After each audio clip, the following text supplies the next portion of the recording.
special day. This is a very special time. Show me a hill I can climb. Give me a mountain to move, and I'll prove that it's a very special day. I woke up early this morning with gloom on my head. Had a big feeling to climb back in bed. Then I looked in the mirror and somebody said, wake up, wake up. It's time for you to lose the blues, and this is a very special treat. Tell it to everyone you meet that life is all for living and love is all for giving. So this is a very special day. Tell it to everyone along the way that this is a very special day.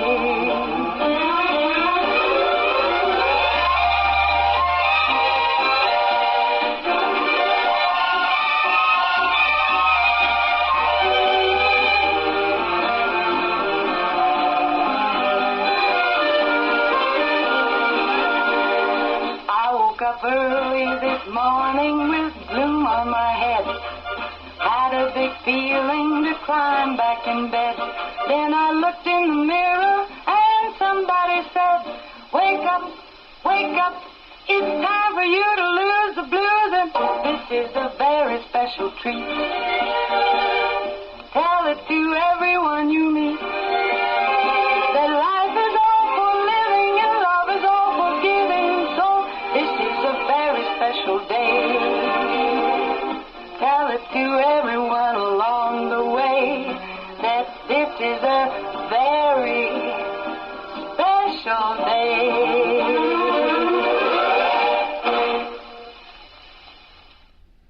Very good morning it is. What a great morning. It is a Monday. And actually my co-host and my partner in crime this morning, I do have Melissa Jeremiah from Hoosier Uplands. Good morning, Melissa. Good morning. We were just talking about how it's so Monday. I almost said, good morning, Hoosier Uplands. Well, I guess I should say good morning to all of everybody from Hoosier Uplands, right? Yeah. Oh, that's right. Put me on speaker so I can talk to the whole office. All right. We want to thank our sponsors this morning for Coffee Club, and I'll get with the program. Just like you said, it is a Monday, and there's not enough coffee in the universe for me. I have been up late with those beautiful. We've had these gorgeous moons, and I got to quit looking at those and quit watching those. But we want to thank our sponsors: Meadowview Healthcare Center, Walmart, Salem Crossing, Hoosier Uplands, Americans for Prosperity, Mama Rosa's Restaurant, Fox Perlee Wealth Management, Dr. Mindy Gunn, Dr. Black's Eye Associates, Wind Horse for Home and Paoli in English, and McAllister Land Consulting. Thank you to our great sponsors, and thank you, Melissa, for joining me this morning. Well, thank you for having me. Okay, today is the 26th day of February, and do you realize this is leap year, so we get an extra day? Yes, I did know it was leap year. My mom was born on the 28th, and she was always kind of disappointed that she wasn't, that she was so close to being a leap year baby. Yeah, I think for me, I would love to be one. I think, because you're maybe, 8 years old. I know they showed a lady the other day on some show, and she was actually 104 or something, but they were saying how old she was, based on leap year. It was kind of neat. Yeah, I love that. Well, it's always a big year, and I guess and to get an extra day, right? Have you planned what you're going to do with your extra day, Melissa? Oh, I don't know. It's warm. I don't know. I know. What are we gonna do? I don't know. I need an extra week or a month. You know what I mean? Well, I do know something that's kind of neat is in particular, Ireland and the UK, women.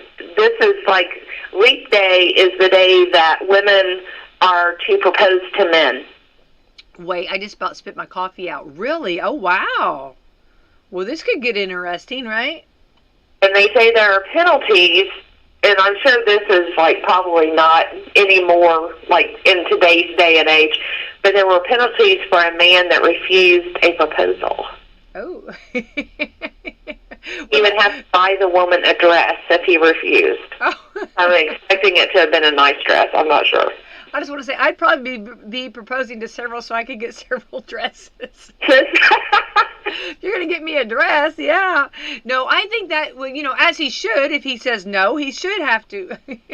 He should be penalized, right? So all you guys out there that are single, you might want to stay in a weekday. I love that. And well, it's funny if you go back and if you ever look even some of the different traditions in different states, they're really funny. Of course, we know that they are not actually followed through with some of them, but that's kind of a fun tradition to talk about. Just like we, on St. Patrick's Day, we talked about you got to wear green or you get pinched, Right. So it's kind of fun to go back and see the different, I guess, the older ways. Yep. So if you see a woman coming toward you with a dress magazine and you're a guy and you're not married, you might want to run. Beware, right? She's already got the dress picked out. She's got them on layaway already. That's great. That's great. Well, that's a neat tradition, and definitely I'm going to have to think about that. I'm going to have to do actually not St. Patrick's Day, on the actual day. I think maybe I'll have to do a special on the different different traditions on leap year day. Oh, that'd be neat. Yeah, maybe we'll go investigate that a little bit further. All right, we are on to the 26th day of February. We're on the downhill slide. Isn't that crazy? And today is Carnival Day. Don't you love a good carnival? Yeah, I like a carnival. What's your favorite thing, Melissa, about a carnival? I would say just getting to see people that maybe you don't get to see very often. Like you run into a lot of people that you know. Right. Getting caught up. Yeah, I love that too. I think when I was a kid, I liked the tilt-a-whirl. And the one where you stood up and it went in a circle. Oh, yeah. Around that. That always gets me afterwards, I always, you play, you pay, right? Oh. Well, remember the hammer? Remember that one? Yeah, I remember that. I loved that one. That was one of my favorite. I love the rides, but I love the games too. They're fun to play.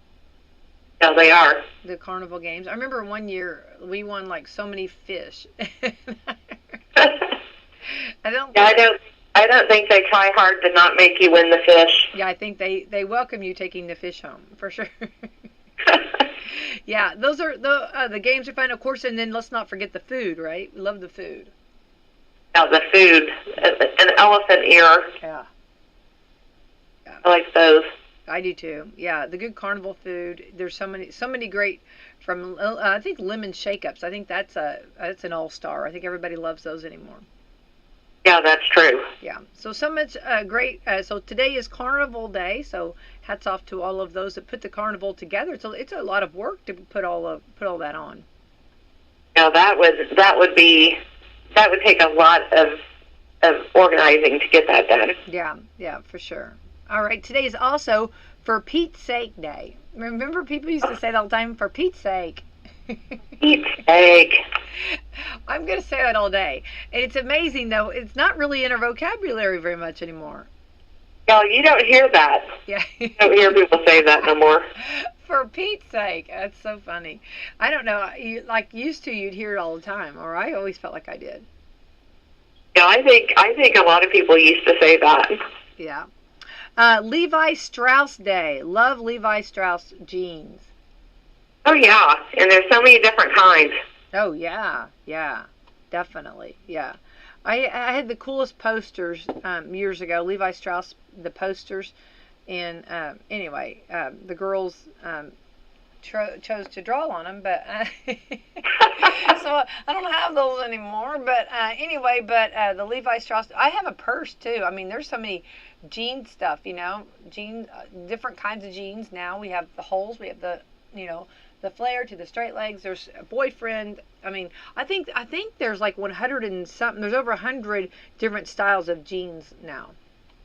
Oh my goodness. Yeah, and I didn't realize that, but I did it was kind of cool. I did a little bit of research on it, and yeah, there's over 100 different kinds of jeans, styles, the way they wear them, the different from button up to zipper, yeah. Oh, I like the ones that are kind of like the ankle kind that are kind of, they have like fringe or something at the bottom of them. Oh yeah, those are cute. I think I like them all, and I have some Levi's that are old. You know what I mean? Yes, some of my jeans are pretty old. You know what I mean? And which you can't. We were talking about the other day.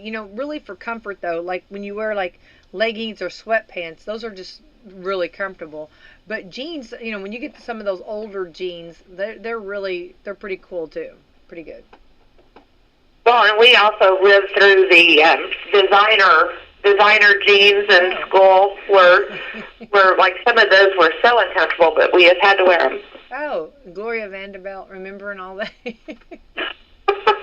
The designer, yeah, all kinds of designer jeans. Well, yeah, for sure. I think the thing about the jeans though, I think when you get a pair and you really like them and they are comfortable, you just can't beat that. But I think it just goes it's like almost like a dress. To find the perfect pair is very difficult, don't you feel? I agree, and they all like fit so different. Like you can have like 20 jeans and have them all the exact same size, and none of them are the same. Right. Yeah, I agree 100% with that. Yeah. And I think in the look, I like them all. I wear all the different styles. I like them all. It just depends what mood I'm in, what I'm doing, or what occasion. But I like them all. But I am a huge fan of Levi's. I like the Levi's. Yeah, I like the Levi's.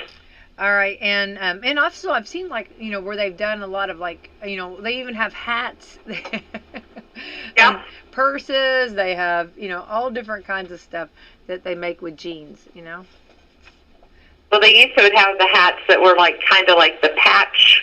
Yes. You know what I'm talking about? Yeah. Like they would make them out of jeans that you would see it like on Good Times. Yeah.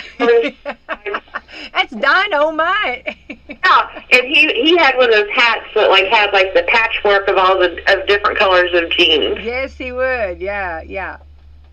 And he always wore like the flare jeans. Yeah. That's a blast from the past, but yeah. It brings that's fun. But I even have a pair of boots that are made out of jean material too. So the boots are yeah.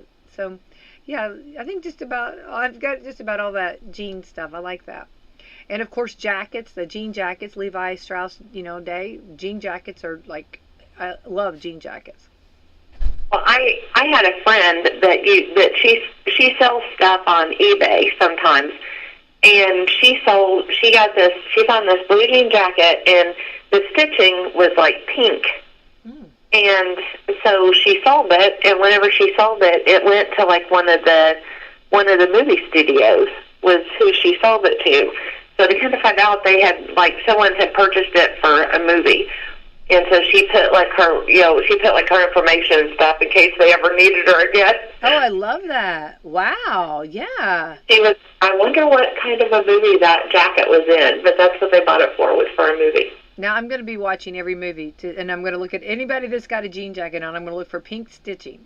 Yeah, and if it does, it could be my friend's jacket. Oh, that's pretty cool. Well, that's neat. Yeah, that's really neat. Yeah, for sure. All right, today is also National Personal Chef Day. So, Melissa, if you had a personal chef, what would you have him or her prepare for you? I would want them to do sushi. Oh, wow. Okay. What would you want? I'm thinking, this is weird. I would like crepes. Oh, those. You can. Have you ever made those? Yes, I have. It's been a long time. It's been a little while, but yeah, I think like crepes or something like that, or I want something that's going to bring a flame. I want to see a flame. Maybe I don't know. Having your I for some reason was thinking like waking up and seeing your personal chef there. That's where I'm thinking crepes or something like that. I like crepes. Yeah, I do too. But if they could make I want to change mine to crepes. Okay, all right. Well, then we could share then, okay? Yeah, I could get on board with a personal chef, Wouldn't that be nice? That would be nice. Yeah. for sure. All right, National Pistachio Day. You like pistachio? They're okay. I do too. Like them. Yeah, I do. I do like pistachios, and I like pistachio ice cream, and which is really, really good. It's something that you don't find very often, but it's a really good ice cream. So, and I like pistachios. I don't mind the work, where you have to pop open the shell and eat them. I like them. I do too. And they're supposed to be, I think, halfway good for you too. I think so. National Set a Good Example Day. How important is that? That's a good one. I like that. I do too. And it's so important because you never know who's watching. Always do the right thing even when no one's not watching, right? Right. But always set a good example. And that's something that I think we really need. We need some people to do that for sure. Well, especially with kids, you don't realize how much of an example that you do set with kids. Mm-hmm. Right.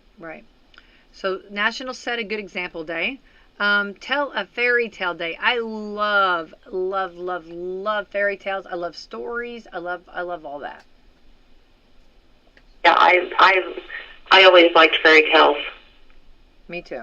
Yeah. I would have to say either Hansel and Gretel or, of course, I always liked the Three Bears too.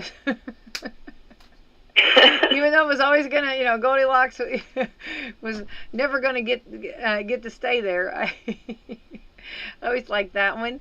I don't know. There's so many good fairy tales. I would say I probably liked Hansel and Gretel the best. Yeah. And there was one Cat Baloo story, I believe it's called. I'm trying to remember what they were called. My mom would always tell, and she was always really good at. My mom and dad were like really good storytellers, and that was always one of my favorites to hear. I think that's where I got really spoiled on that, where they would tell some really good storytelling. Yeah, I know my dad when I was little, he would make up stories like before I went to bed, and he would come in and like just make up stories and tell me. Yeah, I love those. Aren't those like fun? Yes, it was. And somehow our name always got mentioned in those. It's crazy how we got into those stories, right? Yeah. Yeah. Always like the star of the story. Yeah, always. Yeah, the hero. Somehow we came in and saved the day. This is also Thermos Bottle Day. Do you take a thermos with you to work, Melissa? No, I do not. Okay. I have my iced coffee setting here. Yeah. I think that, I used to take a thermos, used to bring soup or something, or hot chocolate or something. I'm all for that. I love a good hot chocolate and football, like a football game or something. But I think that now the thermos are kind of replaced with the big cups that we're drinking, right?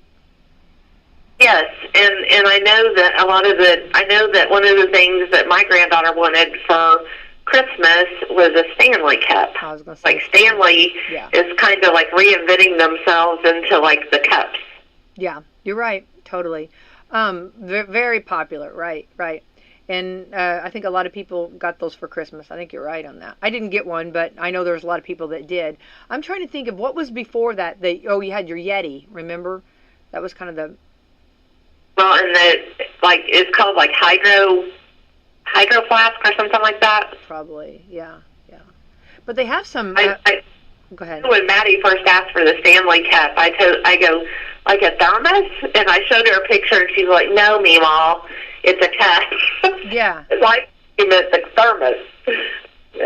Yeah, I understand. Yeah, it's kind of different. And then also, they have some over at Walmart that are like knockoffs that are really good too. So anybody that, if you don't get that name brand or can't find it, or just wouldn't like to pay a little less, if you lose them too, that's the thing I'm at. I leave things. I have no idea where I left it. And I have heard where people have taken the less expensive brand up against some of the more expensive ones, and they hold ice for the same amount of time. Yeah. I mean, I wouldn't say all of them, but it doesn't have to be the expensive all the time that's going to be just as good. Yeah. Yeah, exactly. Yeah, I agree. And I think I have a daughter that did it. and she said that the off brands or whatever, or the Walmart brands were they held just as well. As a matter of fact, I think she said they even did a little better. So. Yeah. There you heard it first here on Coffee Club. Okay. The reports are in. Okay. So anyway, those are some holidays. Get out and enjoy. And what a beautiful Monday. That sun coming in. Actually, it felt like kind of a spring morning to me. Yes, I thought so too. And I love that. And even the birds are happy and, and chirping and doing their thing. And we are right now at 45 degrees. And so, that's been, for a little while, that's been like our high. So we're starting off at 45. And Melissa, according to mine, I wanted to make sure that I wasn't looking at Florida. Sometimes my map will flip over to Florida. But it looks like we're going to get up to 70 today. Oh, goodness. Yeah. Isn't that going to be wonderful? Well, one of the ways I kind of decide about our weather or whatever is we have 2 geese that come back every year to our subdivision and have their babies, like over by the lake in our subdivision. So cute. And they're back. The pair is back. Mm-hmm. So that means there's going to, I don't know how long it takes them to have their eggs or whatever, but I took that as a good sign. Yes, that is. I would take it as a great sign. Yes, if they're back, then they know something's going on. So we're going to be 70 today. Tomorrow we're going back down to 66, which is still good, and Wednesday 63. Now here's the kick in the pants. Thursday we're dipping down to 47. Will be our high. So Thursday and Friday high will be 53. So we're going to get a little bit cooler Thursday and Friday. But we'll come back up on Saturday 62, Sunday 68, and Monday 65 of next week. So it looks like we're just going to dip down a little bit. So I'm going to put our pick of the week actually is today. So for as far as like outdoor activities and stuff, today's going to be a great day. Well, actually tomorrow will too. Be to 66 and 70, close enough. Yeah, that sounds great. We get our flip flops. I know. I was thinking that too. That's exactly, yeah. I was looking at my toes. I was like, I got to get those things painted. I need some maintenance here. Hey, I went and got a pedicure last week. Oh, you are prepared then. Yeah. Just a big... Yeah, you are prepared. Yeah. I got to get there. I'm not there yet. I've been wearing a lot of boots and stuff, but I'm ready for flip-flops and yes, and open-toed and sandals and all of that. Yeah. With you. And today I think we can break that out for all of those that are prepared. You could do that, Melissa. Yeah. Yeah. So anyway, and weather, that's going to be nice. On Onward Ho we go. All right. Last night, or yesterday actually, or actually it was last night, the NASCAR Cup Sunday afternoon race, which made me a nervous wreck. And Melissa, we were talking just a little bit before the show. I don't think I would have wanted to have been a judge. There's just sometimes I would not want to have been wearing that black and white. Yeah, I saw a picture that showed like the cars like that they took, I guess, at the finish line or whatever, and I wouldn't wanted to have made that decision. Well, Daniel and his last name. I'm afraid I'm going to not say it right. Suarez. Oh wait, here. Let me just spell it. Suarez'. Surfaces. Wins by mere inches. Yes. When I saw it, I honestly I did not realize that was the winner. You know what I mean? But when he jumped out of his car and then jumped on his car and then went over to the crowd to his to his daughter, I thought, well, I guess he did win. Okay. I had to go back. I was listening to it. We had it on the radio, so I was listening to it on the radio. But then I went back and watched. So I don't know. It was a little bit. He actually won over both Ryan Blaney and Kyle Busch, while surely by the closest finish in 2024, as the 3 drivers hurdled the 3 wide to the finish line. So there they were, like right there. It was like, I don't know. It was like, I was going to say neck and neck, but I don't think you'd use that in racing. What's the term? I mean, it was just, I guess, 3 drivers wide to the finish line. I would not have wanted to call that. Yeah. Yeah, so he edged Blaney to the checkered flag by 0.003 seconds and the third closest finish in NASCAR history. I know that I just kind of looked up to see what people were saying, and I guess Kyle Busch is not real happy about that. No, I don't think he is. It says that Kyle Busch said he felt it was disgraceful all the fuel-saving teams did in last weekend's Daytona 500, and that was last weekend. Never mind. But I don't think he was happy this weekend either. So he says NASCAR has a problem with super speedways. Yeah. Well, a win is a win, so congratulations to him on that. But it would have been, I just think that to me would make, I don't know, it was just so close. I feel like, I don't know. I don't know if I was calling it. Of course, you'd have to go back and watch the replay and have to watch it all. You know what I mean? But right. That's very close. 0.003 seconds. Yeah, that's pretty close. Yeah, that is. All right, onward ho. IU basketball. Penn State defeated IU 83-74. The Hoosiers' fourth straight loss. IU plays Wisconsin Tuesday night. In Purdue basketball, Purdue beat Michigan. That was a big game. Sunday afternoon, 84-76. The Boilermakers play Michigan State this Saturday and hammer down and boiler up. The Boilermakers are on fire. They are like steaming. They are like you talk about a steam engine. They're doing it. In high school girls basketball state finals, we played those games this weekend on Wslm. In the Class 1A final, Lanesville repeated back-to-back state final wins Saturday morning, 51-43 over Marquette Catholic. So congratulations, Lanesville. That's a big deal for Lanesville. In Class 2A final, Fort Wayne Bishop won over Brownstown Central 46-36. In the 3A final, Gibson Southern beat Norwell 63-60. In 4A final, Lawrence Central beat Lake Central 55-28. In the final boys basketball games over the weekend, Borden beat the Salem Lions 51-33. And Eastern beat South Central Elizabeth 58-53. And West Washington closed out their season with a 52-46 win over Shoals. Tuesday night sectional action will begin on Wslm. This is sectional game time, Melissa. And West Washington opens sectional action in the Borden sectional with Christian Academy. Salem opens the sectional with Silver Creek, which is going to be really difficult. In the Scottsburg sectional, Eastern plays Providence in the Hanover sectional. So we wish all three of our county teams the best there. Oh, it's going to be busy. Very, very, very busy, and a lot of tough teams there. I'm telling you, definitely got our work cut out for us. All three schools do. So, and of course, that's why they call it a game. You never know. Yeah, that's true. And this is also coming up for the Awareness Washington County. We're going to try to get Margie in here again to talk a little bit more about it. But it will be, mark your calendars. It's for the chili cook-off will be March the 9th. It is Saturday. It'll be at Southern Hills Church from 4 to 7 p.m. Tickets are available at the door for $10 for adults, $5 for children. And you can find out, they might have already got it filled up, but you can find out if you can still... They only take so many, they only have spaces for 14 teams. I don't know if they've already got all 14 done.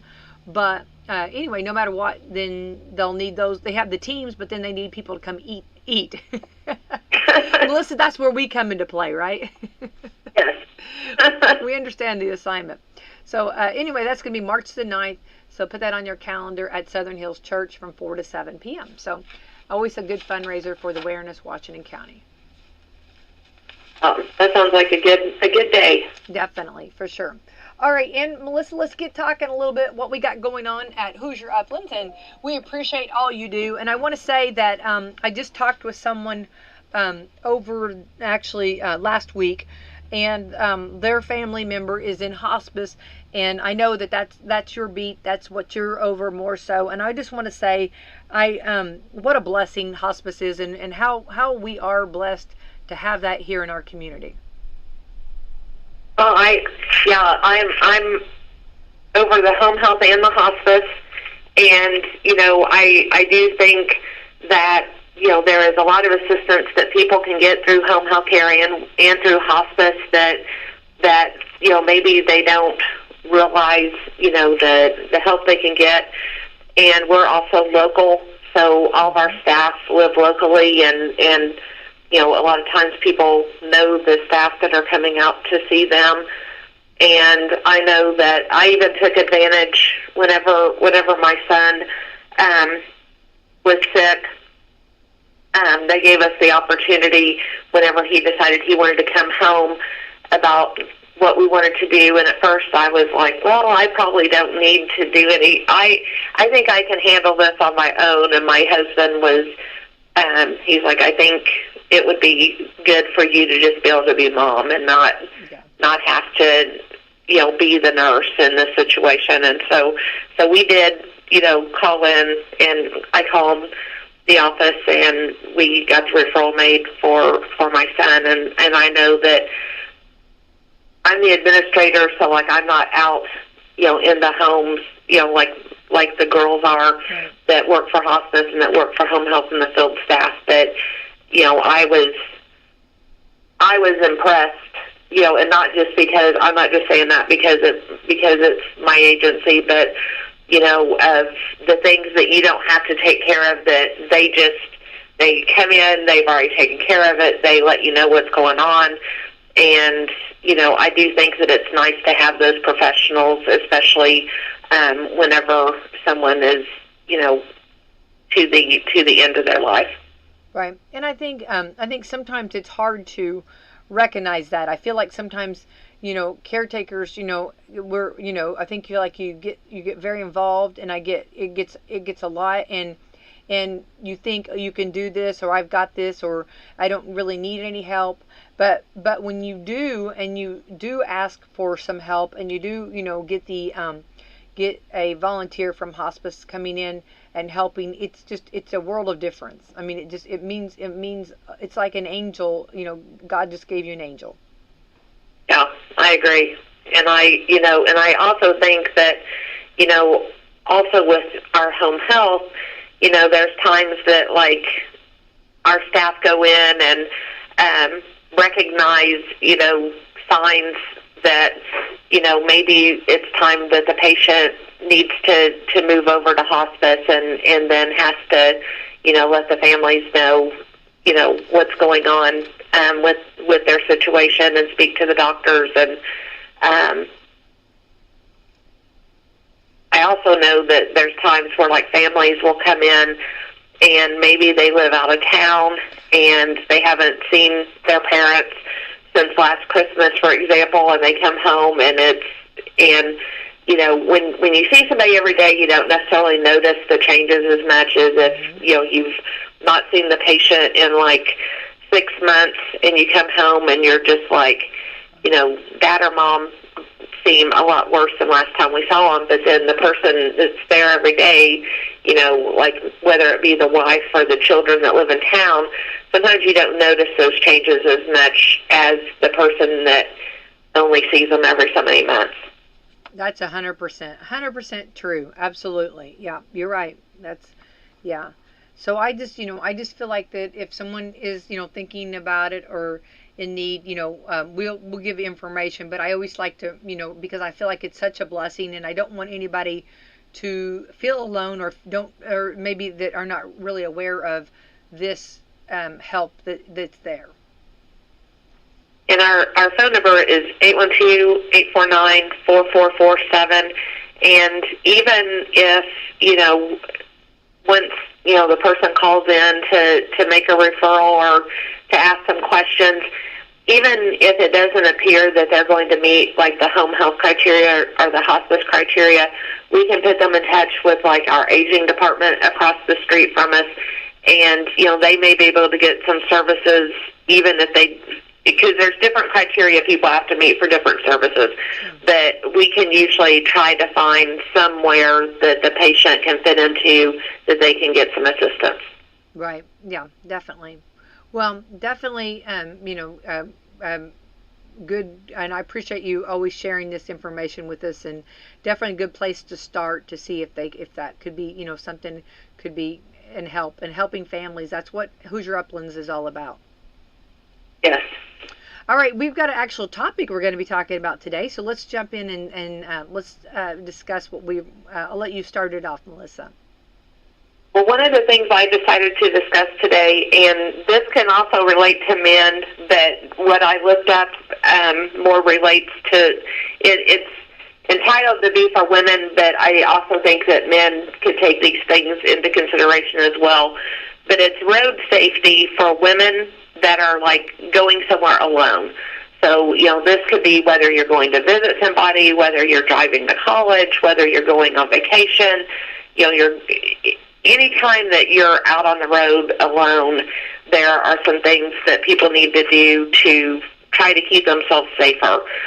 And so one of the things that you should do is always plan your route. So whenever you're out, try to plan a way that you're not going to have to go through maybe some of the higher risk type areas. And if you're going to have to go through,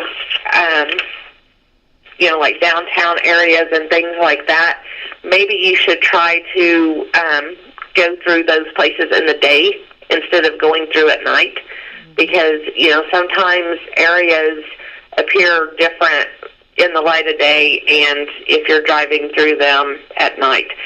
So it's better if you can try to do your driving during daylight hours instead of nighttime hours. Right. Yeah, definitely. And especially in an area that you don't know. If you're unfamiliar.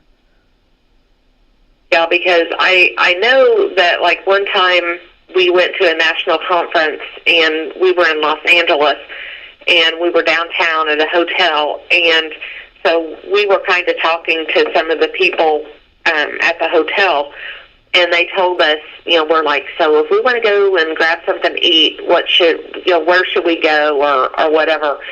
And so they told us that we could go so many blocks, maybe to the south, to only go like 2 blocks to the west, to not get further than 2 blocks to the east, and to not go north whatsoever.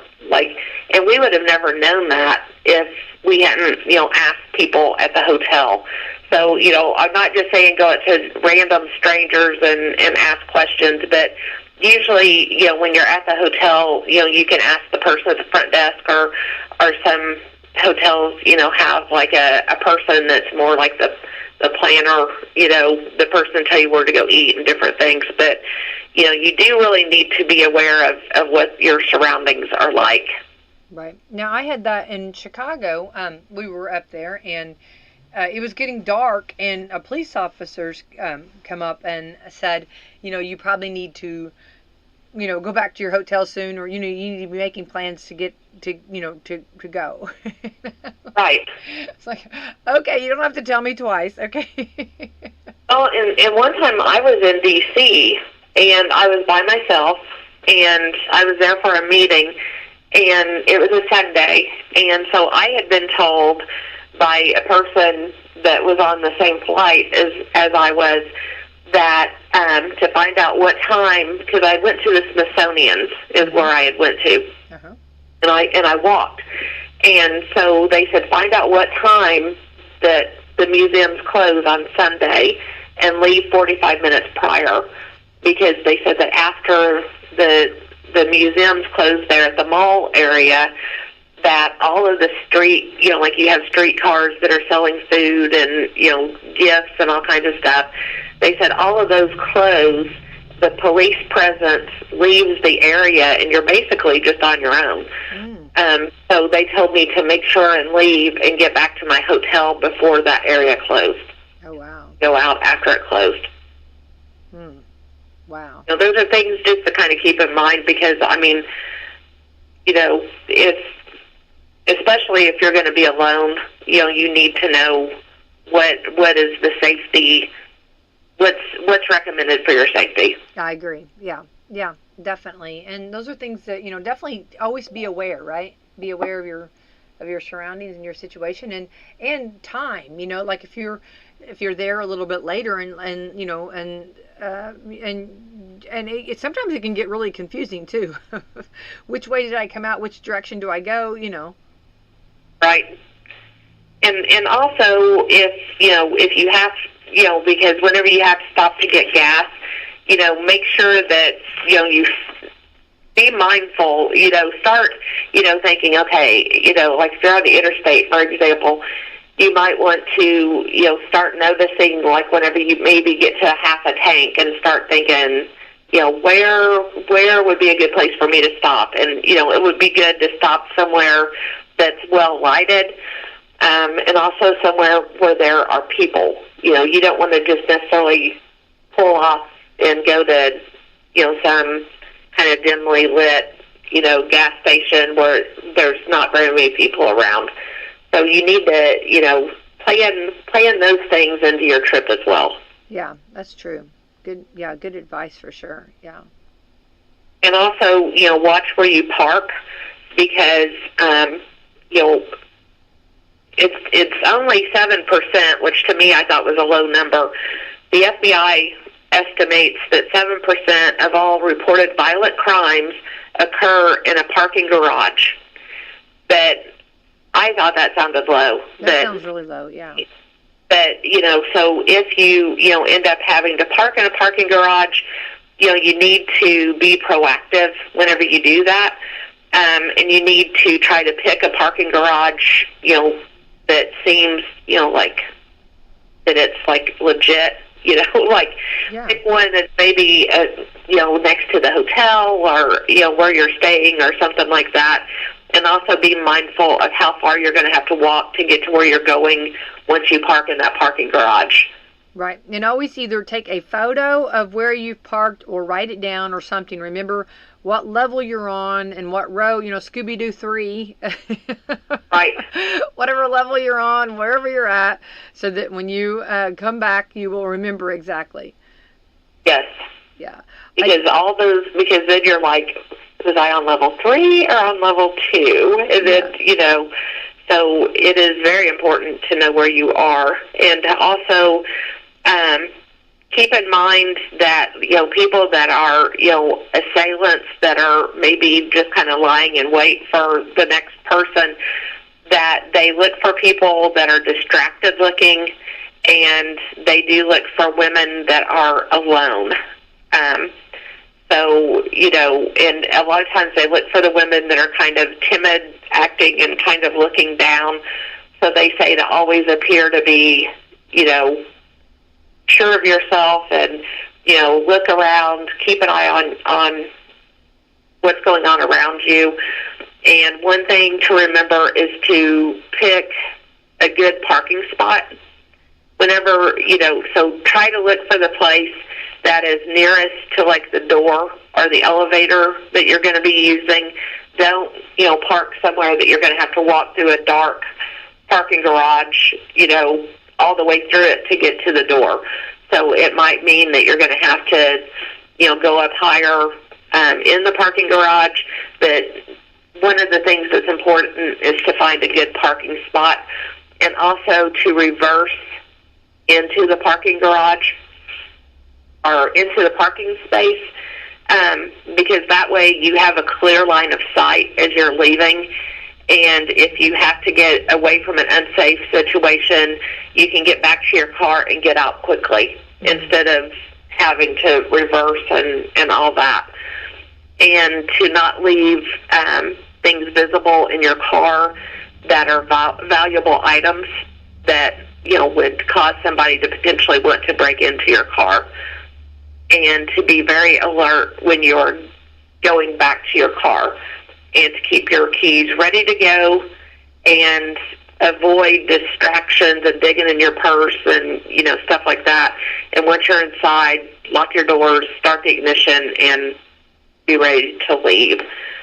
And another thing is that if you are, if you feel uncomfortable when you're walking to your car, get on your cell phone and, call someone to, talk to as you're walking to your car, because people are less likely to approach someone if it appears that they're in a conversation with someone.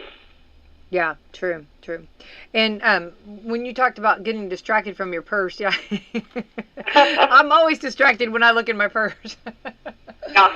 Yeah, no, but I think actually, relying on when you are in a parking garage, and even if you're like, maybe with another person too, either way, you should always like you can always tell like maybe if you're that person that didn't write it down or didn't know where we parked and you're relying on the other person.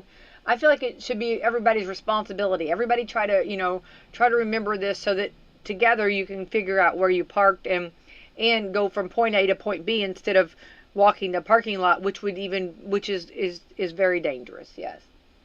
Right.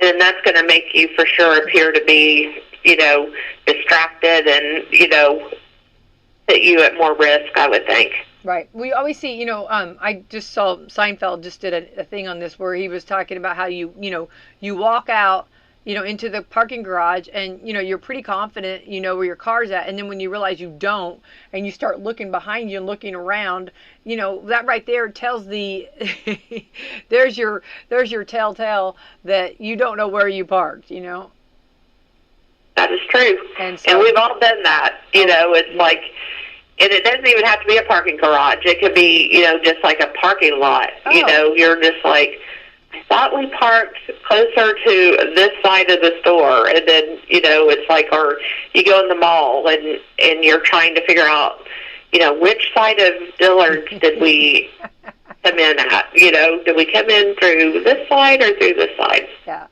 Yeah, I have trouble right over here at Walmart.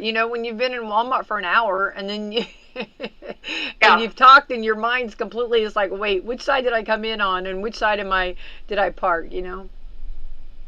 So always, especially if you're somewhere that you're not familiar with, always keep track of where that is. Yeah. Exactly. Yeah, and it's a good rule of thumb to either. And if you can't remember it, that's where I do. I just take a photo, and then I can always go back. Well, and I know I am not tech savvy, so I have no idea how to do this. But I do know you can drop a pin, whatever that means, and it will tell you where your car, yeah, you can follow it to your car. Yeah, definitely. Yeah. Yes. Yeah. You can. I don't know how to do that, but I do know you can. Right. Yeah, you can do that. I mean, there's little tips and things that can help out for sure. But I think that, any measure you take for safety is that much better. And always trust your gut. Yeah. I mean, so if you feel like something is not right or, if it's okay to go back into wherever you just came out of and, ask if you could have security walk you out to your car. Let's say you're visiting someone at the hospital in Louisville, you're leaving at 10 o'clock at night, having to walk across to the parking garage, and just something feels off, they will, most places have a security person that will walk you to your car. Mm-hmm. Yeah, and they are very good about that. I've utilized things like people like that, and and they're very helpful. They're very nice and very kind about things like that for sure. But just keep in mind, if something feels off, there's a reason that you feel that way. I mean, I'm not saying 100% of the time you're right, but it is good to listen to that gut that you have. Exactly. Yeah. And then once, you get to where you're going and you get into your hotel room, one of the things to do as soon as you get into your hotel room is to inspect your room. And, it says that it may sound paranoid, but, there have been people that have hidden inside people's hotel rooms. So, look into, they say to prop your door open with the luggage when you're inspecting it so that if you need to get out, you don't have to try to get your door open. You can just run out. But, odds are that's probably not going to happen, but it is a good thing to check. Mm-hmm. And then once you have, checked the room, and you're ready to stay in for the night, make sure and lock your door. And a lot of hotels now have like the little, I don't know what it's called, but it's like the little thing that like you flip it out, and it helps to keep the door more secure. And then it talks about the door wedge. So what were you talking about, Becky, that you said that? Yeah, I do the door wedge. Yeah, you can just get them on Amazon, anywhere, or Walmart has them too. I think they're a little wedge, and you just put it right there under the door, and it just one extra additive, And it does say that those are a very good idea, because even if somebody is able to disengage your locks, because, they have the tools that they can get your door to unlock, even if you have the little, thing pulled out, that I talked about, that the wedge will prevent someone from pushing the door open. Yes. And I think too, and again, be aware too of like where you're staying. Are there cameras, where you're staying? Are there, security there? It's always nice to kind of find that out too. Yes. And I think, go ahead. Sorry. I was going to say, and also if someone knocks on your door and claims to be from the hotel, that you should not, let them in. You should not open the door to them unless you were able to call downstairs and verify who they are. So like if someone comes and says, we're coming here to fix the shower or something, to make sure that you do verify that this person's really supposed to be let into your room. True. Yeah. Yeah, you're right about that, definitely, and I think that's good, and I think that a simple call will make a world of difference, and also, on safety. Yes. Well, you should, if anybody's coming to your room, you should have a heads up that you should know that's coming. I mean, if you've said that if your shower or something's not working and you need somebody to come and fix it. I mean, these are things that you should already know that these people will be coming. And if just some random knock comes on your door, then that's something should be like almost a red flag. Right. Or like more towels or something like that. That should be only if you called and asked. Right. Yeah. Those are, and I think when you get in the room, I think that inspecting your room is very important. Well, and I also know that like whenever if I travel by myself, I generally still ask, like whenever they say how many keys would you like, I say 2, and I say my husband's going to join me later, and I'll give him one. Because I'm not even real sure if I trust the front desk. But I'm like, because I just think that, if someone's kind of around and they hear that, they're like, oh, she's going to have someone that's going to be staying with her. Yeah. Well, actually, that's not too far off. That's what they said on TikTok. I watch TikTok all the time. That was one thing they said, to make sure you say that. You know what I mean? Like, my husband's going to be joining me, or my roommate's going to be joining me, or something. Yeah. Yeah, that's smart to do, Melissa. That's good.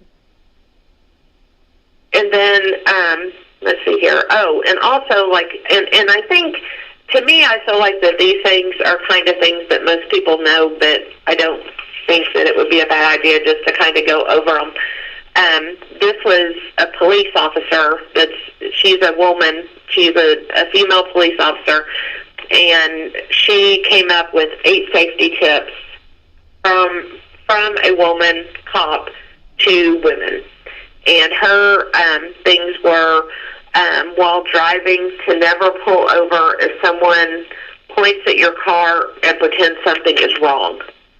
So, like, if you're driving on the road, or, like, if someone's, like, pointing at your car, like, there's something wrong with your tire or something, to not pull over, to wait and go to, like, a well-lit and populated gas station and pull over and look at it then. But don't pull over to this person. Mm-hmm. Did you ever have Mr. Craig for driving teacher? No, I went to school in Illinois. Oh, I forget that, Melissa. I forget that. Well, our driving instructor, he always said that that you don't pull over unless it's well lit area or in a group like like where there's other people there. And he said when you explain that to the officer will understand. Right. Yeah, so he always, that was, and part of his, I always was very thankful to that he, told us to do that. And, always stay alert when you're in parking lots, and that's even if you're going to, like, a grocery store to, like if there appears that there's someone kind of hanging around by your car, that just something seems off, go back into the store. Don't go to your car. Right. Yeah. Yeah.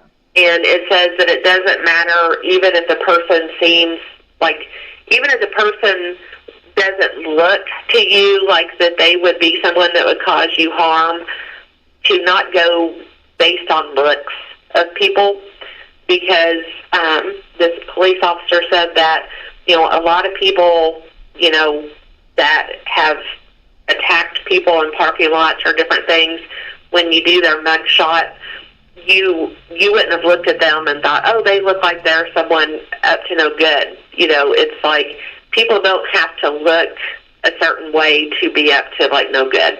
Right. Yeah. True. And then to never open your front door.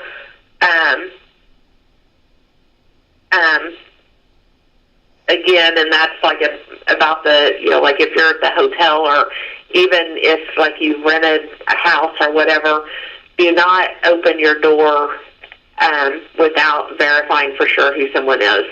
Even if they say that, that you left something, somewhere, they may say you left this downstairs, or, you left your ID, or you did something, something fell out of your purse, or, they may be able to come up with some pretty good stories that, never open that door to someone you don't know. Yeah, definitely. Very good. Yeah. Sometimes they'll even have that peephole, or what is it, little hole there? Yeah. Peep in. Yeah. So, I would just say number one, the number one thing is just, to make sure that you've planned, to make sure that, whenever you do pull over, that you're in well-lighted, populated areas, and to not, be out after dark if you're going to be by yourself in a strange city. Right. And also there's a, on social media too, and I'll quit talking about social media, but there's also a big push on showing you, like if you want to check your mirrors too, to make sure that the mirrors, how safe they are, or make sure that they're not the other, oh, yeah. Yeah, they said that like you can, it can show you, or you can Google it, or, I'll show you exactly how to check the mirrors to make sure that they're not like a two-sided mirror. Well, and it's like some people, think, you're being overly paranoid or something like that, but, these things have happened in hotels, where, they have had the mirrors that were like that, or they also say to watch for like a hole in the wall, like even if it's just a little bitty hole, because sometimes people have made a hole that goes into the room next to them. Yep. So, there's just some people out there that think of all kinds of crazy ideas that, so you just have to try to be a step ahead. Right, exactly. And I think, I don't think it's, I don't think you can be too safe. I think safety, of course, I'm a huge advocate for that. And I think staying safe and making sure that, that you, I don't think checking these little things, take maybe 5 or 10 minutes just to do, and could be, really beneficial there. Right. And, and also another thing real quick, I know that we're short on time, but, is to make sure that you've done research on where you're going to be staying at, because, I have a friend that rented a place off of the internet, and just by looking at the pictures, it seemed like a nice hotel and things, But long story short, whenever she got there, part of the hotel was under reconstruction, and the part of the hotel that was opened was kind of sketchy. And so they ended up staying there the first night just because at 2 o'clock in the morning some weird things started happening, but they knew that that wasn't the time to leave their room and try to change hotels. So, you know, it is good to kind of maybe know where you're going to be staying if you're going, especially if you're going to be by yourself. Right, but we talked about that, you know, I've talked about that before one time, actually just in a social group we were talking that sometimes, like, you book something or you know, and you do it online, or maybe, you know, like the photos won't be completely accurate. It'll look a little different. And I have been places that, you know, and I'm not going to name the you know, the cities, but that they, you know, that one time, you know, I knew it seemed really bad, but again, I think the officers are winners in my game. They are fantastic. They've always been wonderful. And you know, when an officer tells you you probably shouldn't stay here, right? Actually, I've had that happen twice. When I'm told by, you know, authority on that, then I know then it's time to exit stage right. You know, get out. Well, and I think that's why it's important to get there in daylight. Yeah. Yeah. Because if you get there in daylight and you're like, I just don't feel comfortable with this, then, you know, don't check in. You know, tell them, you know, that Jeff and I even had that happen once to us. We were together, and I'm like, I am not staying here. I mean, it wasn't anything like what we had anticipated, and I said, I just don't feel comfortable staying here. Yeah. And so we went down, so we told them that we didn't feel comfortable and we wanted to cancel, and they canceled. I mean, so we didn't end up having to pay for it. But even if you know, usually if you start saying to them, this is not as advertised, usually if you push it, they'll go ahead and let you out of staying there. Right, exactly. But don't stay somewhere if you do not feel safe. No, exactly. And that's, yes. And again, listening to your gut and knowing that feeling. And then whenever, you know, this has happened twice to me when an officer has said, you probably shouldn't be staying here. Okay. Yeah. It's not, I'm laughing now, but I was not laughing in the moment. Okay. Right. Yeah. That's very, very scary. But anyway, I think that's good food for thought. And, you know, these are things we know, just good reminders. Always good to just to put those reminders in our mind, so that we, you know, coming up, you know, we'll be talking, you know, spring break, and we'll be talking vacations and people doing getaways. It's always good information to have, and just making sure that you stay safe. Right. You know, and I'm all for traveling, having fun, and going and seeing things. And there are great people out there. You know, you can have a great time, you can have wonderful, but then there are those that, you know, that up to no good. Right. So you have to make sure that you know, that you are alert and prepared. Well, and I mean, and that can even happen, you know, anywhere. Yeah. So, you know, it isn't. You know, I know that I've said the big cities, you know, a lot of times, but I mean, odd things can happen even in our little town. I mean, you know, because I've heard some people had some situations where they were approached by different people and things like that. So, you know, it's everywhere. Yeah, so that's exactly. It can happen anywhere. Yeah, you're right. You're exactly right. And those are good reminders too, for sure, on that. Yeah. Well, Melissa, you are fantastic, and I appreciate Hoosier Uplands, all that you do, from the preschool to the hospice programs, to the home health, to the Serenity Now up in Bedford. Love that. Rock stars up there. You know, it's so needed, such a blessing. And to all of the things, everything you do, from housing to heating to air assistance, and everything that you guys do, the whole bubble that you guys cover, you guys do so many great things for so many different communities. Well, thank you. I know I am always proud to say I'm from Hoosier Uplands, because I mean, there are, you know, so many different things that we do, and, you know, I do think that it's wonderful to work somewhere that their purpose is helping other people. I agree. Yeah, definitely. And I definitely think that is definitely. So if anybody needs information or would like to know more about some of the different, options and different programs that Hoosier Uplands has, how do they get a hold of you, and who do they call? It is 812-849-4447. And whenever you call the number, let them know, what program that you're looking for, and we will set you up with the right department. All right. Melissa, thank you so much. I need to thank our sponsors, Meadowview Healthcare Center, Walmart, Salem Crossing, and Hoosier Uplands that was on with us today. Thank you, Melissa Jeremiah from Hoosier Uplands. Americans for Prosperity, Mama Rosa's, Fox Perley Wealth Management, Dr. Mindy Gunn, Dr. Black's Eye Associates, Dr. Mindy Gunn, Wind Horse for Homes in Paoli and English, and McAllister Land Consulting. Melissa, let's have the best day ever, okay? Yep, let's tackle this Monday. All right, thanks, honey. All right, bye-bye. Bye. The world's biggest bourbon and music festival, Bourbon and Beyond 2024. A perfect blend of bourbon, culinary, and music with Zach Bryan, Dave Matthews Band, Tyler Childers, Neil Young,